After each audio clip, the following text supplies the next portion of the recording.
Hello students, welcome. आज के video lecture में हम तीन टॉपिक कवर करेंगे। एक शंकराचार्य, दूसरा भक्ति मूवमेंट और तीसरा सूफी मूवमेंट। तो चलिए स्टार्ट करते हैं। पहला हम टॉपिक ले रहे हैं शंकराचार्य। तो बेसिकली जो जगत गुरु आदि शंकराचार्य हैं वो इंडियन फिलोसोफर थे, और ये कहा जाता है कि उन्होंने जो है अद्वैत वेदांत का सिद्धांत दिया था, है ना। और वो अद्वैत वेदांता को फॉलो भी करते थे। अब ये अद्वैत वेदांता क्या है, अभी हम इसको आगे डिस्कस करेंगे। इनका जो बर्थ था वो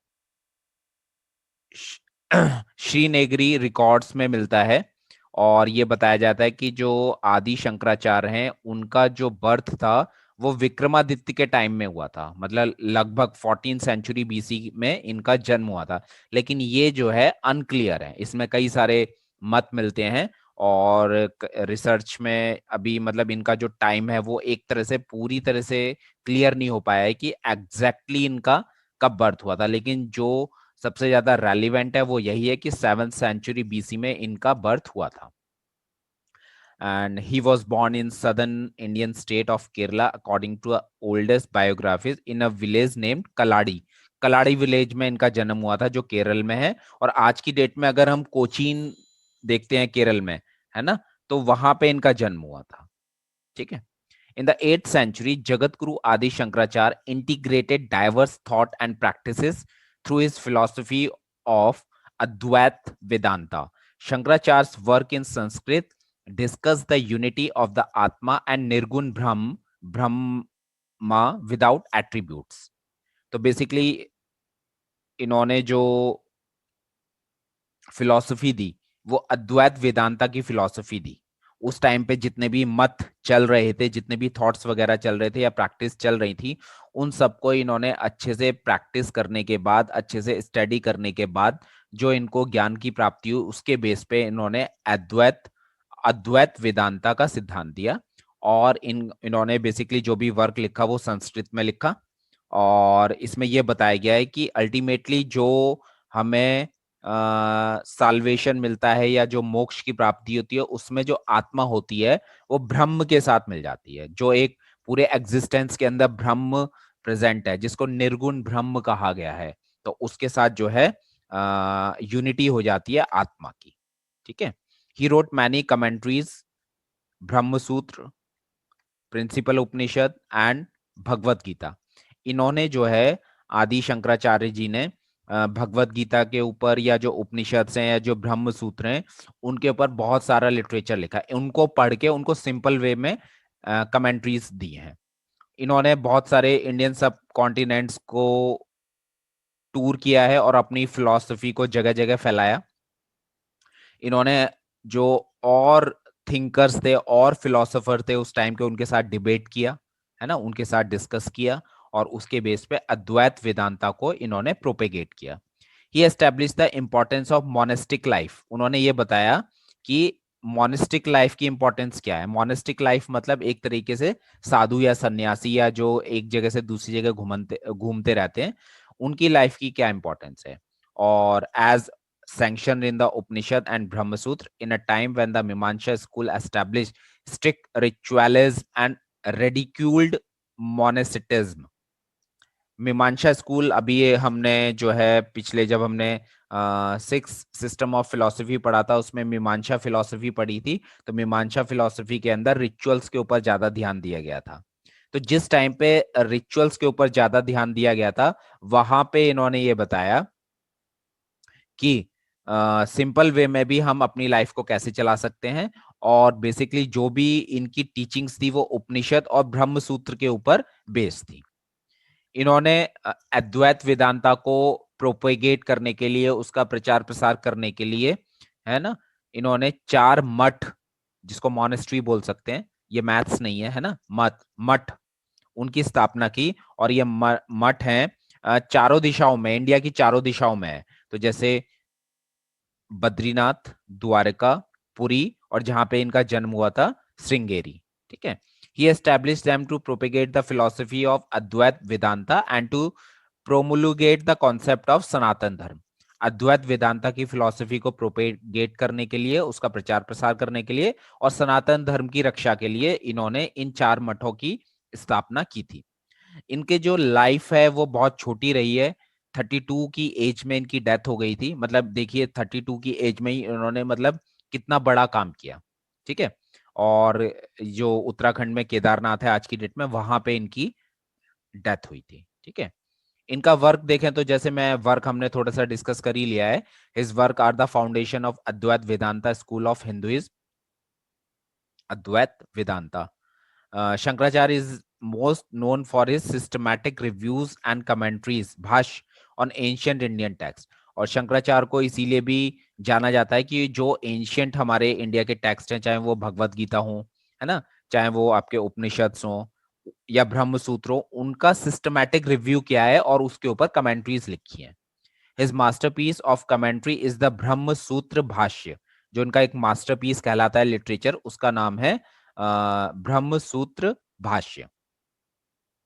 A fundamental text of the Vedanta school of Hinduism. His commentaries on 10 मुख्य उपनिषद are also considered authentic by scholars। अब जो 10 उपनिषद हैं, जो मेन उपनिषद रहे हैं, उनके ऊपर भी इन्होंने कमेंट्री लिखी है। और इनका जो दूसरा वर्क है, अदर इंपॉर्टेंट वर्क है, वो भगवत गीता के ऊपर इनकी कमेंट्रीज हैं।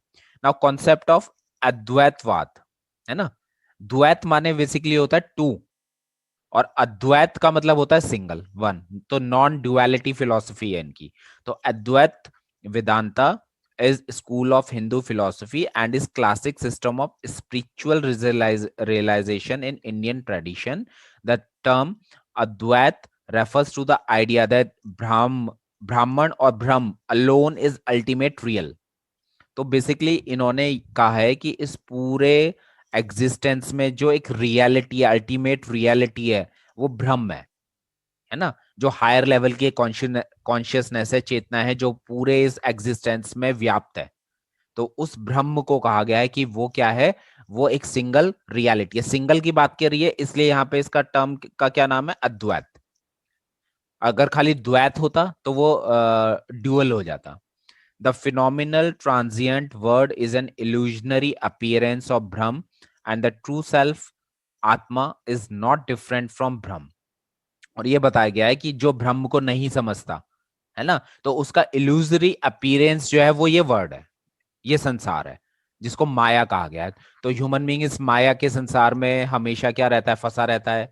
और तो इस माया के संसार से निकलने के लिए ह्यूमन बीइंग को क्या करना चाहिए, अपनी आत्मा को, अपने सोल को के बारे में नॉलेज होनी चाहिए, जिससे वो आगे चल के ब्रह्म के अंदर जाके मिल सके, है ना, और उसको साल्वेशन मिल सके।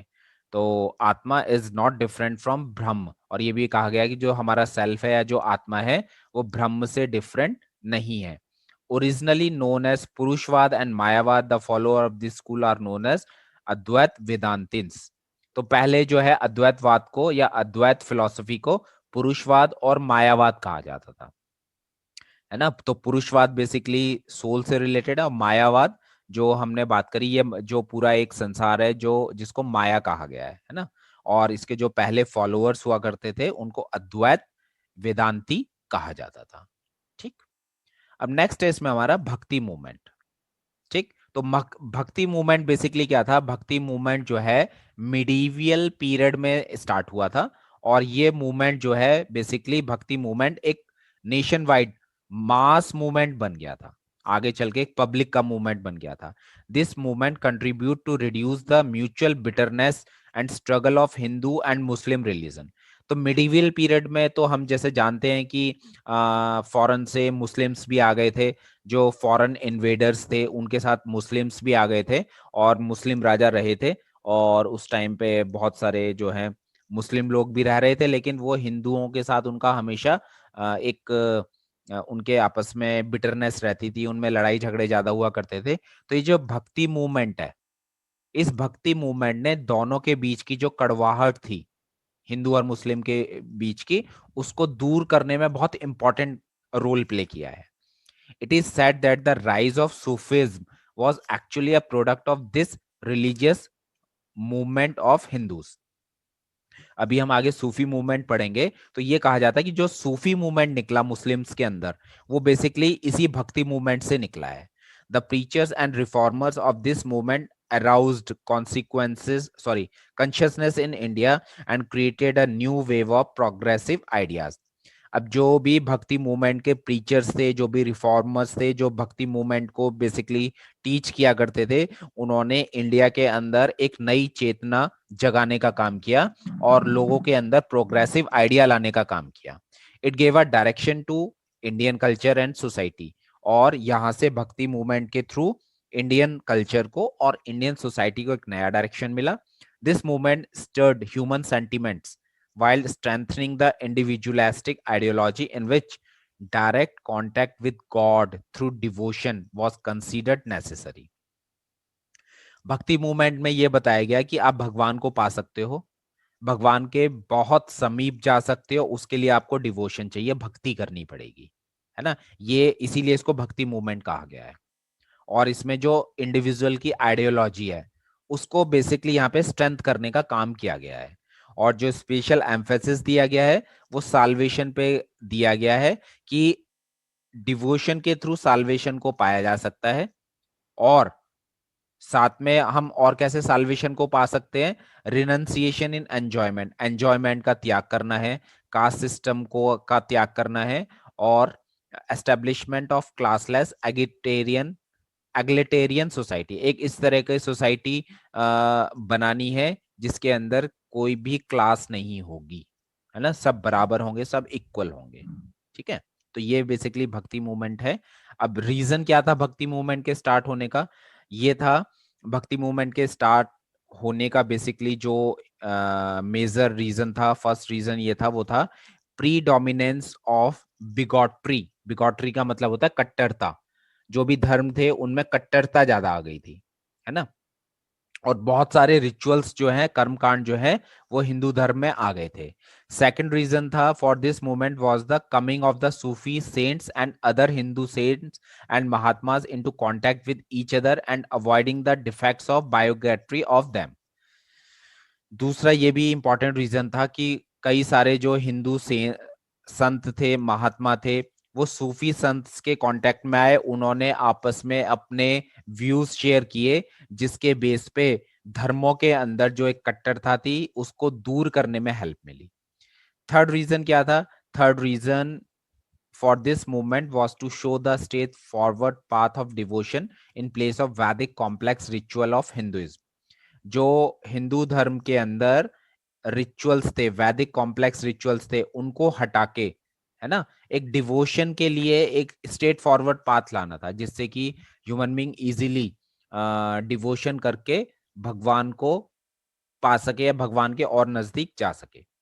फोर्थ रीजन क्या था कि लोगों के अंदर एक सेंस क्रिएट करना था, अ sense of social, religious and equality and tolerance in minds of the people. लोगों के माइंड में टॉलरेंस हो, लोगों के माइंड में इक्वालिटी आए, है ना, और वो इक्वालिटी रिलीजन को लेके हो या सोसाइटी के अंदर हो। God and man are one, this was its basic principle. जो भगवान है और ह्यूमन बीइंग है वो एक ही है, ये भक्ति मूवमेंट का एक बेसिक प्रिंसिपल था। Objective: this movement was born and developed to remove the many flaws prevalent in Hinduism, है ना। तो ये मूवमेंट इसलिए डेवलप हुआ क्योंकि इससे हिंदू धर्म के अंदर जो बहुत सारे फ्लॉज आ गए थे, जो गलत चीजें या गलत धारणाएं आ गई थी, उनको रिमूव करना था। In Hinduism there were many laws of worship. Hindu धर्म के अंदर बहुत सारे लॉ बन गए थे पूजा करने के, है ना। उपवास रखना, कई तरह के रिचुअल्स रखना, ये लोगों के लिए थोड़ा सा डिफिकल्ट था। तो this movement work to simplify them, है ना। भक्ति मूवमेंट ने इन सब चीजों को सिंपल किया। Its main objective is to remove the discrimination prevalent in Hinduism, to create a sense of equality and to get rid of worldly bonds for attaining salvation. तो Bhakti movement के कारण, भक्ति मूवमेंट से हिंदुइज्म धर्म के अंदर जो एक डिस्क्रिमिनेशन, भेदभाव प्रिवेलेंट हो गया था, उसको रिमूव करना था, लोगों के अंदर एक सेंस ऑफ इक्वालिटी क्रिएट करना था, और साथ में जो मोह माया के बंधन है उनसे छूटकर साल्वेशन को अटेन करने का मेन ऑब्जेक्टिव था, है ना। तो ये भक्ति मूवमेंट जो है टाइम टू टाइम बहुत सारे सेंट्स और बहुत सारे रिफॉर्मर्स ने चलाया। कुछ यहाँ पे नाम हैं एग्जाम्पल में, जो भक्ति मूवमेंट के, डिवोशनल मूवमेंट के हेड माने जाते हैं, जैसे स्वामी रामानुजाचार्य, स्वामी रामानंद, निमंकाचार्य, वल्लभाचार्य, चैतन्य महाप्रभु, कबीर, गुरु नानक जी, नामदेव जी, मीराबाई, रैदास, तुलसीदास, ये सब बेसिकली जो है भक्ति मूवमेंट के क्या रहे हैं, हेड रहे हैं। ठीक है। इम्पैक्ट क्या हुआ?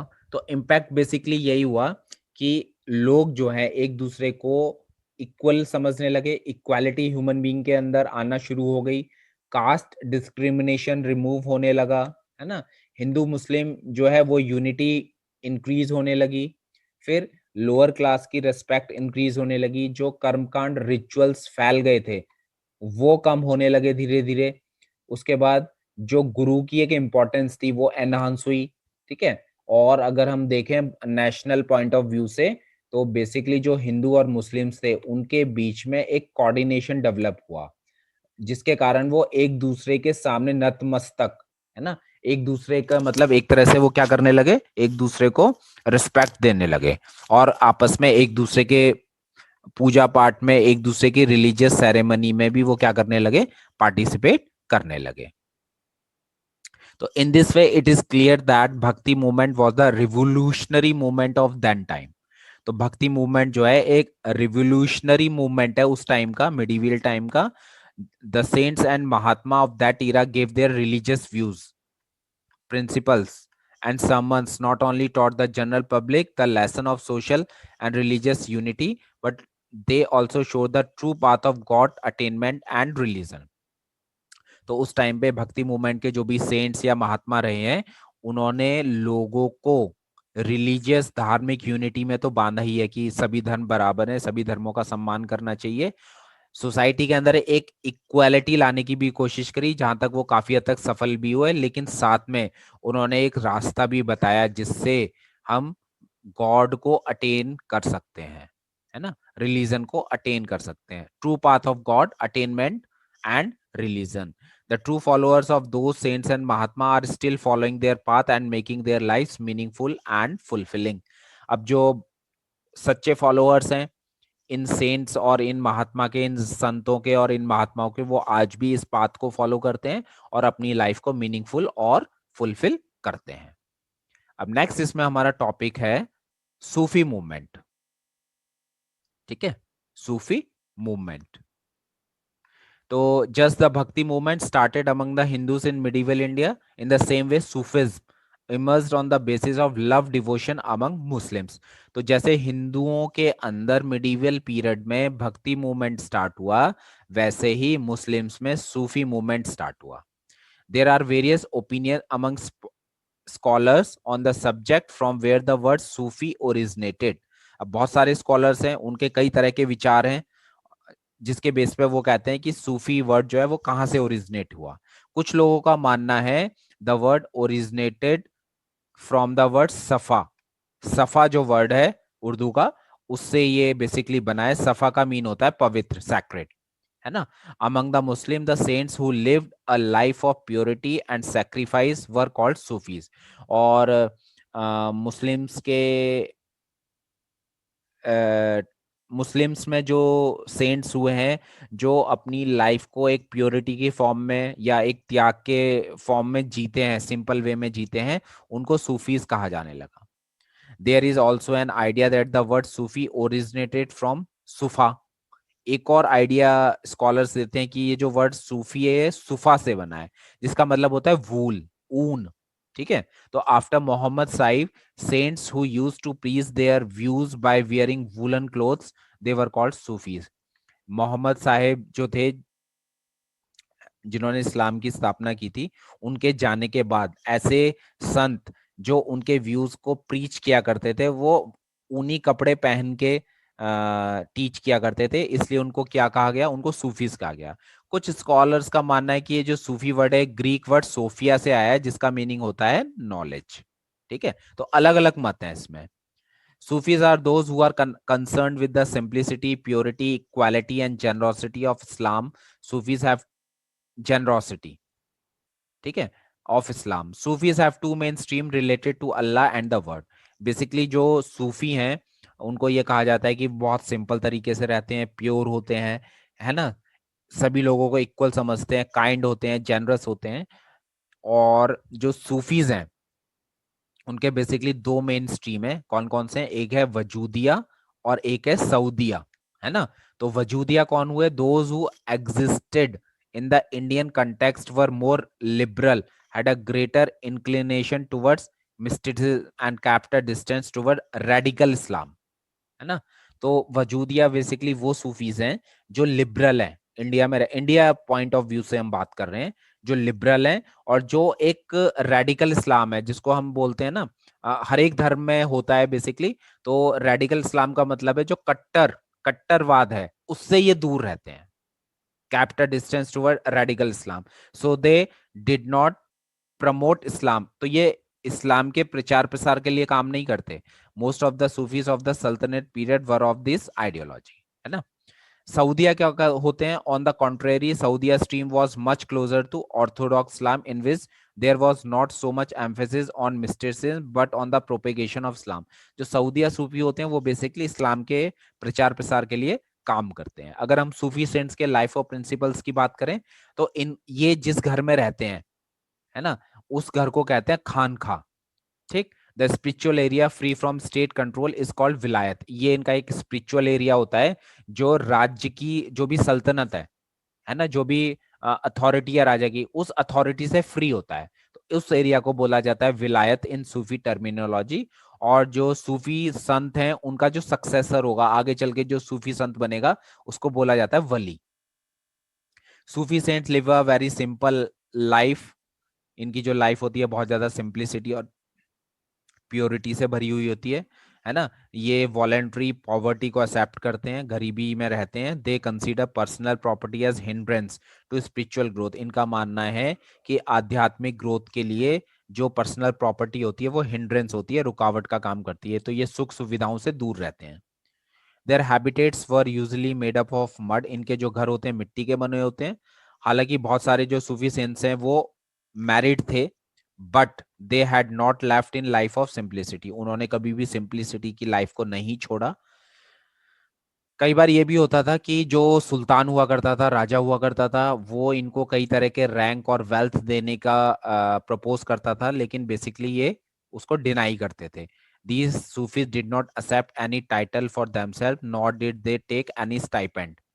The public voluntarily donated them. They used to live in them. है ना.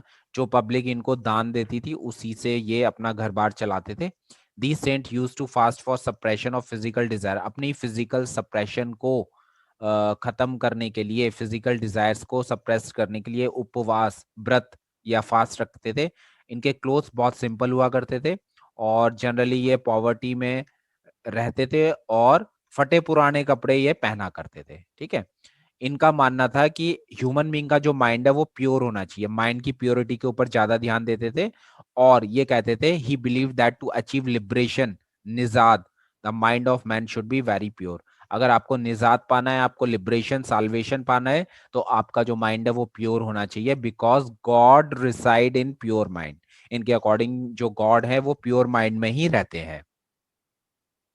They consider that it is necessary to eradicate ego for the attainment of the God because a person living in ego is not worthy of seeing God. इनका कहना है कि जो हमारे अंदर ego है, जो अहम है, उसको हमें छोड़ देना चाहिए, है ना. अगर हम नहीं छोड़ेंगे तो हम भगवान के समीप नहीं जा सकते. The Chishti saints were of liberal views. Many of their customs were similar to those of Hindus.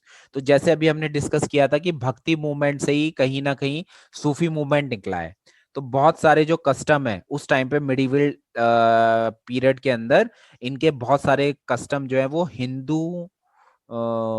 Hindu धर्म से मिलते जुलते थे.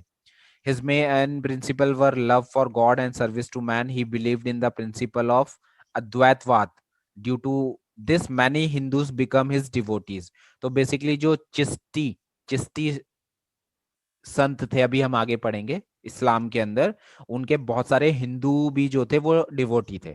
है ना। हिंदू भी उनको उतना ही मानते थे जितना मुस्लिम लोग मानते थे, क्योंकि बहुत सारे इनकी जो चीजें थी हिंदू धर्म से मिलती जुलती थी। और इनका ये कहना था कि the simplicity and simple manner और living of these saints influence the Hindus greatly.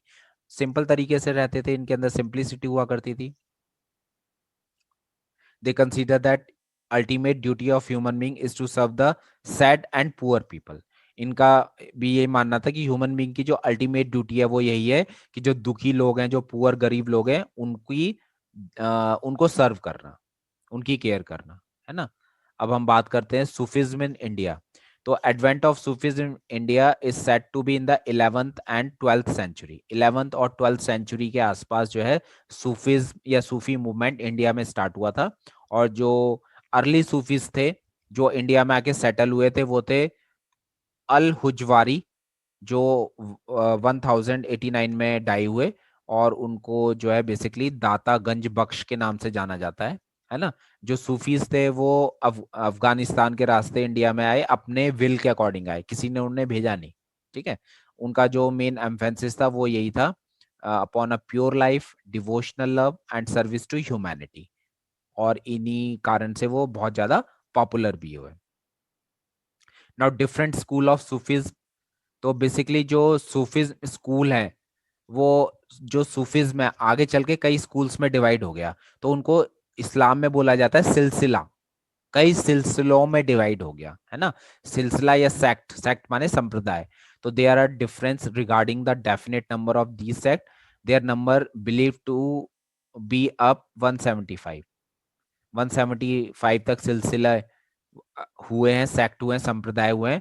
Abul फजल जो था उसने अपने आइन में, अपने अकबर आइन में जो भी उसने लिटरेचर लिखा उसमें 14 सिलसिलों का जिक्र किया है। और इंडिया के अंदर बेसिकली 4 सिलसिले जो हैं वो फेमस हुए हैं, और वो हैं चिश्ती, सुहारावर्दी, कादरी और नक्शबंदी। ठीक है। तो मेन सिलसिले जो हैं इंडिया के अंदर उनके बारे में एक बार पढ़ लेते हैं। तो Sufi is an Arabic language word which means मेटाइफ। मेटाइफ माने मैट, जो होती है ना, चटाई होती है जिसपे बैठा जाता है, तो वहां से भी इसको बोला जाता है। और इसका मतलब है those who worship God by sitting in a row on mat were called the Sufi cents.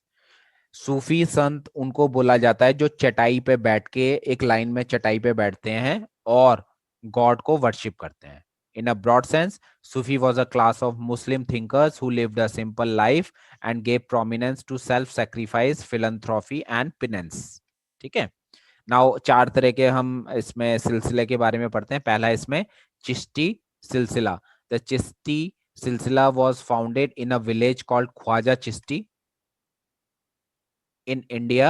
The Chishti Silsila was founded by Khwaja Muinuddin Chishti, who came to India around 1192। 1192 में ख्वाजा मुइनुद्दीन चिश्ती जो है सूफी, ये आए थे। और इंडिया के अंदर एक विलेज है ख्वाजा चिश्ती, वहां पे इन्होंने बेसिकली क्या किया था, अपना जो सिलसिला है उसको फाउंड किया था। और वो बेसिकली जगह कौन सी थी, वो अजमेर थी। He made Ajmer the main center for his teaching. He believed that serving mankind was the best form of devotion, and therefore he worked themselves to the downtrodden. उन्होंने कहा कि सबसे अच्छा तरीका भगवान को पाने का, डिवोशन का, भक्ति का यही है कि मैनकाइंड की सर्विस की जाए। और 1236 में वो अजमेर के अंदर ही उनकी डेथ हो गई थी। दूसरा सुहारावर्दी सिलसिला। The silsila was founded by Sheikh Shahabuddin Suhrawardi. It was establish in India by Sheikh Bahauddin Zachariah.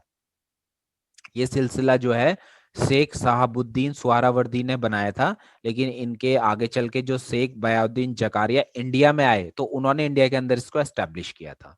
He setup leading खानका इन मुल्तान। उन्होंने अपना घर जो है खानका मुल्तान में बनाया था। उस टाइम मुल्तान तो इंडिया का ही पार्ट था। Which was visited by rulers. वहां पे रूलर्स आते थे, हाई गवर्नमेंट ऑफिसर्स आते थे, रिच मर्चेंट्स आते थे, है ना। और फिर ये सुहरावर्दी सिलसिला जो है आगे चल के पंजाब और सिंध में भी फैला। कादरी सिलसिला। तो Qadiri, the originator of Qadiri sect was Sheikh Abdul Qadir Jilani, 1077 से लेके 1166 AD of Baghdad. In India this community was propagated by Makhdoom Muhammad Jilani, and Shah Niyamatullah. In 1482 AD, Sayyid Bandgi Muhammad made Sindh the center of propaganda for this sect. Sindh में इन्होंने अपना centre बनाया कादरी सिलसिला ने 1482 AD में, और आगे चल के जो कम्युनिटी है कश्मीर, पंजाब, बंगाल और बिहार तक आगे फैल गई। ये एक ऐसा सिलसिला था जो बेसिकली म्यूजिक का अपोज किया करता था कि म्यूजिक नहीं सुनना चाहिए, ठीक है। देन नक्शबंदी सिलसिला, तो Khwaja Wahaluddin Naqshband of Turkestan was the originator of this sect. This community came to India in 16th century by Khwaja Muhammad Sheikh Jila Verang. The saint of this sect opposed the biography of Islam. Naqshbandi सिलसिला ने जो इस्लाम के अंदर एक कट्टरता आ गई थी उसका विरोध किया था। The saints oppose religious fervour and preach to live a simple truthful life. तो इन्होंने भी यही कहा है कि ह्यूमन बीइंग की लाइफ जो है सच्चाई से भरी हुई होनी चाहिए और सिंपल होनी चाहिए।